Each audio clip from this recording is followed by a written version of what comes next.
Hello, hello, everyone. I am your host, Aaron Allegory. This is the show Hungry for creatives on the come up, by creatives on the come up. It is great to have you here with us today. I bring you the one, the only, Miss Mary Mance.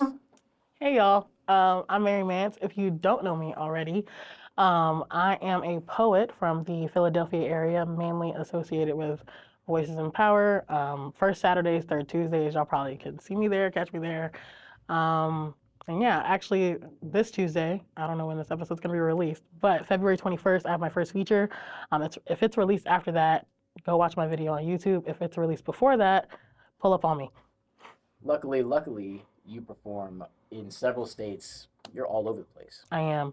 I go from DMV to New York to Philly, pretty much wherever I'm requested, I will get there if I can. Um, I love to drive, so that's where that stems from. My mom lives in the DMV area. I pulled up in New York for Voices in Power the first time, and I was like, I love the vibe here. So it's like pretty much wherever I feel like I'm accepted and loved is where I'll go. Okay, so you first discovered Voices in Power in New York. That's interesting because we're in Philly right now and they have a show here. I discovered them in Philly. Okay. I actually I found them on TikTok. Michael popped up on my For You page in like February like 18th or 19th, like almost immediately after their February show. I had gotten in a car accident February 11th, and then he popped up like a week later on my For You page, and I was like, I like this. This is cool. So then I followed all the channels, and I was like, oh shit, like they're here. They're in Philly. Because normally when you find something, it's like in Houston or it's in LA or something like that. So it was cool to have it like be like right here. And originally I wasn't gonna come to the March show, and then I did, and here we are. Yeah, I'm the same way. I found Voices in Power on TikTok. I first saw T Sleeveless, his poem that like broke the Oh, internet that he Teacher Boy got. to Cry. Yeah, Yeah, yeah. that's And I one of my was like favorites. so happy that it was in the area, in the Philadelphia area, because it's hard to find creative spaces Hmm. sometimes. Yeah, but aren't you a Rec Philly member? I am, but that is because I came to Voices in Power first. It's actually very ironic. That's I dope. I used to teach at this tech school for reprocessing medical instruments, and one of the students that I was helping out recommended that I come to Rec Philly, and I just Mm, never did. okay. And then once I showed up to Voices in Power, I was like, oh, this is where they told me to come. Hmm. And then it just led into me getting a membership here. That's dope. I want a membership so bad. I'm gonna get there one day, but I live so far away that a Rec Philly membership was like it would only be like 2 times a month max. I'll try one Hmm. day.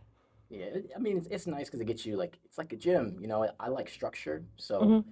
scheduling the sessions is like, okay, we're showing up and this is exactly what we're doing. Right. But just to give people more information on your journey, let's just talk about the struggles because it can be hard, and this is for creatives on the come up. Right. So, what is one struggle that you faced during your journey, and how did you overcome it? Um, I feel like the struggle that everybody kind of gets to is writer's block. Eventually, everybody will get to that point, and if you don't get to that point, you just haven't gotten there yet. So sorry to tell you, but writer's block is something that always say to just write through it. That's like one of the biggest things. I know for like a long period of time, I didn't really have a lot of inspiration. So I actually started doing poetry in 2018 at Busboys and Poets in Tacoma Park. They had like a second Sunday jazz and verse thing. COVID happened, other things in between that happened, but I didn't really, get back into the poetry thing until I seen Voices in Power on my For You page. But before that, I wasn't really writing anything. So when I pulled up, it was a poem that I wrote back in 2018, which has been a trash, and it's been getting me through. So, but for the most part, I would just be writer's block, and to that, I always say like to writers who get writer's block or go through that, just keep writing. Write shitty, write terrible, write the worst thing you've ever fucking seen. Because once you're out of your writer's block period, you can go back and revamp that. So you can use your writer's block as a tool to help, further your pen, help push your pen and stuff like that.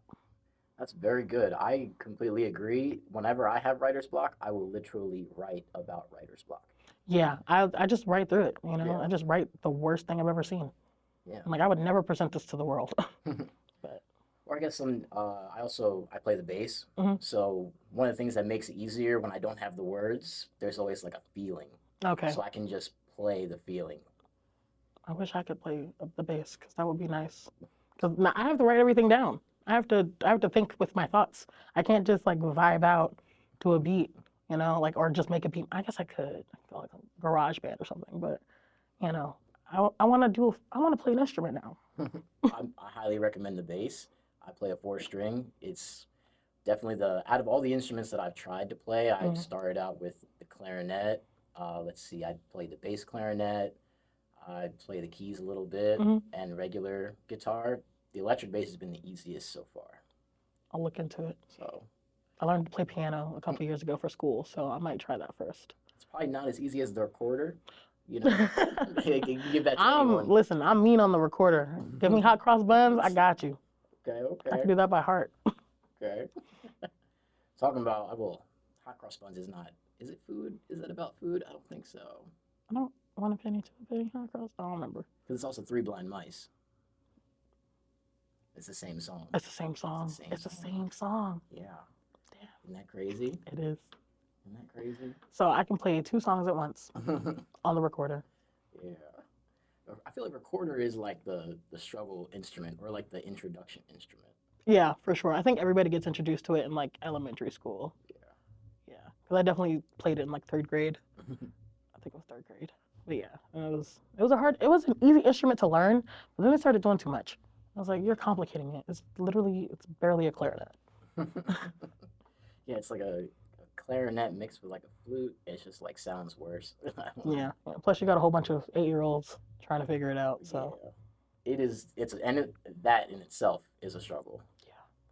So speaking of keeping on our theme of struggle, what is the worst struggle meal that you've had?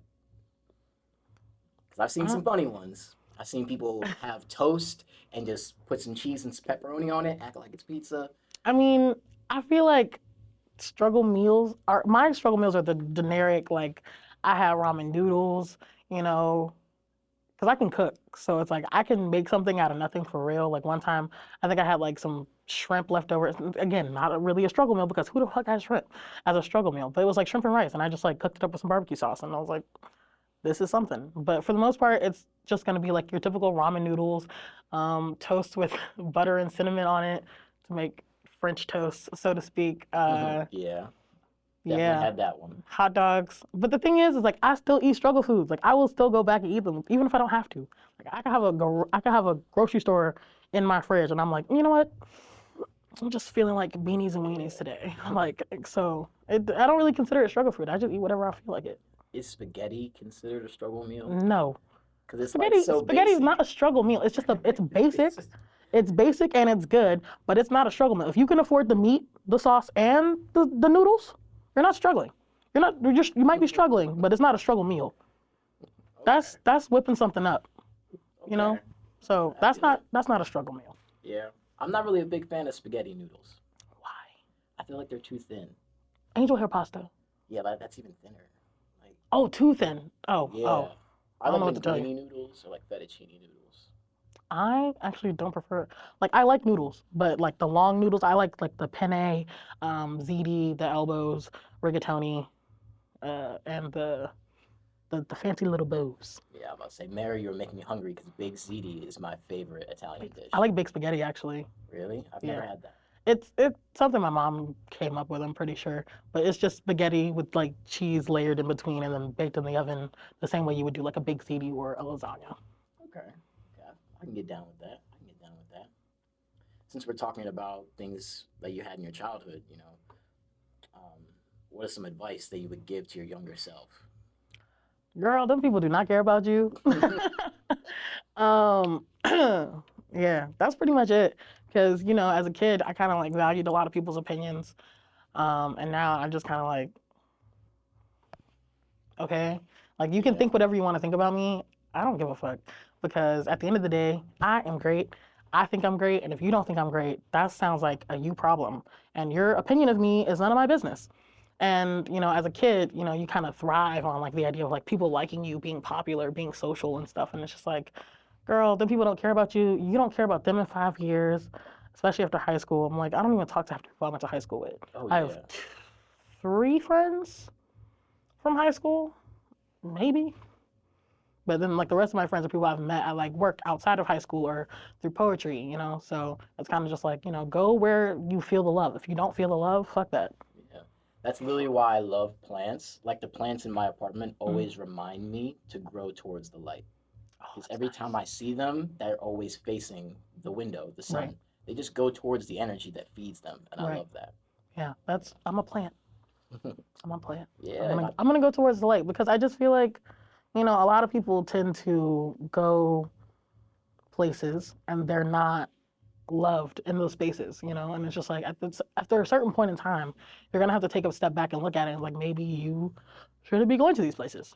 Because if you're not, regardless of how other people feel about it, you know, if you're not feeling the love, if you're not feeling welcome in the space, stop going to the space.